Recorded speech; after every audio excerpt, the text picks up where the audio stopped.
Next most important process is transportation of concrete. Transportation should be done by ensuring that the mix remains cohesive and it does not segregate. So cohesion of the mix is very important, that should be ensured at the time of transporting concrete from one point to another. There are several methods that can be adopted for the transportation of concrete.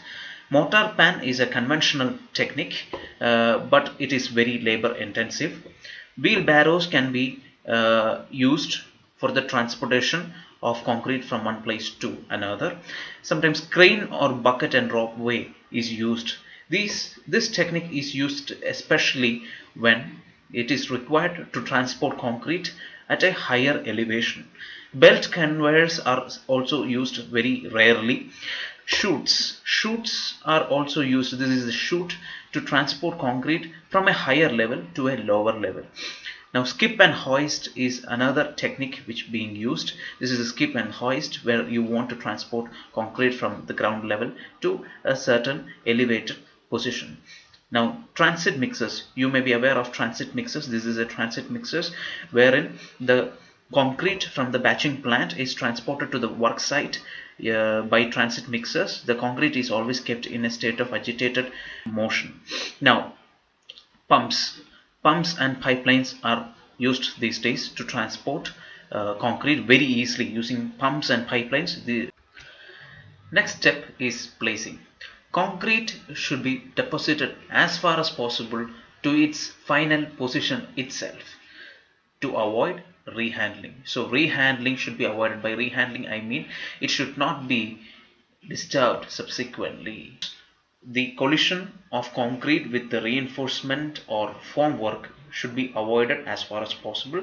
This can lead to displacement of reinforcement or formwork from its original position. This can adversely affect the orientation of the structure. It can adversely affect the position of reinforcements. Such situations should be necessarily avoided. The IS 456-2000 necessitates that the maximum height from which the concrete can be dropped is 1.5 meters. So this is very important. The other aspects include the concrete should be placed in uniform layers. It should not be placed in large heaps or sloping layers. They should be fully compacted before you put other layers. Before placing other layers, it should be properly compacted. You can refer to the details in clause 13.2 of IS 456, page 26. There are other relevant practices shown in this figure. These are based on ACI manual. You can compare the differences between the correct and the incorrect way of practicing placement of concrete. Here it is shown that the concrete should be placed only in perpendicular direction. They are not allowed to fall in sloping layers. Now here you see this is another important practice to be followed, that the concrete should be placed as far as possible to its final position itself rather than dropping it from a large height. Here you see the concrete should be placed over the previous layers against the layer itself, not away from it. This is wrong.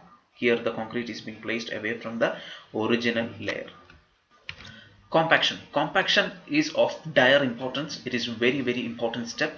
We perform compaction of concrete with the objective of expelling the entrapped air from the concrete. The concrete shall have air bubbles in it, which should be expelled by methods of compaction.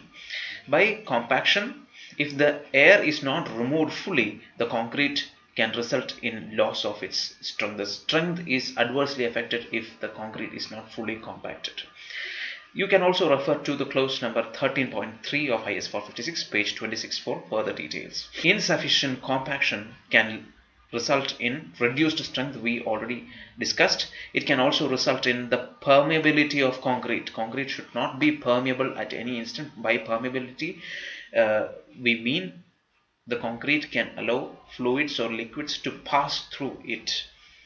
So this will result in the entry of aggressive chemicals in solution or attack on concrete, and it can adversely affect the reinforcement also. Hence 100% compaction of concrete is very important. These are some of the methods of compacting concrete. We have hand compaction, we have compaction by vibration, we have compaction by pressure and jolting, we have compaction by spinning. Hand compaction is very labor intensive. The Indian standard IS 456 recommends the use of mechanical vibrators for compaction. Generally, hand compaction is employed if the water cement ratio is high enough so that the concrete is workable. Rodding, ramming and tamping are several of the hand compaction techniques. But if you want to have an increased strength of concrete, you reduce water. We already discussed about that. Such harsh mixes need to be properly compacted, which is not possible by hand compaction. You need mechanical vibrators. These are some of the vibrators used: internal vibrators or needle vibrators, formwork vibrators. Formwork vibrators are generally employed externally on the surface of formworks. Table vibrators. Then you have platform vibrators. Platform vibrators are generally used to compact those precast structures. Now you have surface vibrators known as screed vibrator and vibratory rollers. Vibratory rollers are generally employed for rolling and compacting the plain cement concrete in the construction of roads. Now sometimes pressure and jolting are applied. These are generally employed for compacting concrete in the construction of hollow blocks or solid block structures. Then spinning is also employed very rarely. Curing. Curing is the last and the final step involved in the process of manufacture of concrete. Curing is performed to prevent the loss of moisture from concrete. As you know, the cement involves the process of hydration, and you need adequate quantity of water to continue the process of hydration. The concrete structure will lose its strength if you dare to interrupt the process of hydration in between. So it is important you maintain a satisfactory moisture content at least within the first 30 days of casting. So once casting is done, you need to put the structure for curing. You have to employ curing techniques, otherwise the strength of the structure is adversely affected. So this is evident from this graph.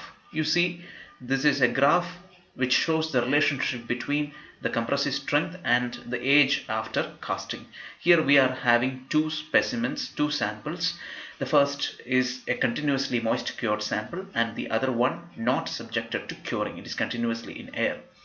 You see, the sample which is moist cured showed a dramatic increase in the compressive strength in the first 30 days, and then it became constant for a long period of time. But in case of those structures which is not subjected to curing, the increase in strength is not as much as you find in the cured structure, and the expected strength of the structure is also not achieved over a period of time. So it is important that the concrete structure be cured after casting. There are several methods by which curing can be employed. They are of two types: water curing and membrane curing. Water curing may be any one of these four. First is immersion. You completely immerse the structure in water. Second is ponding. This is generally employed in case of reinforced concrete slabs, where you stagnate water on top of the slab. Third is spraying. You apply water on the surface of concrete structure. And the fourth one is wet covering. This is generally employed in case of columns, where you cover the column surface with a cloth and you keep it wet. Then you have membrane curing. In membrane curing, you make use of some synthetic materials such as bituminous or polyethylene or polyester or rubber material. By employing such materials, you prevent the evaporation of water inside the concrete and hence continue the process of hydration. So that is what is meant by membrane curing.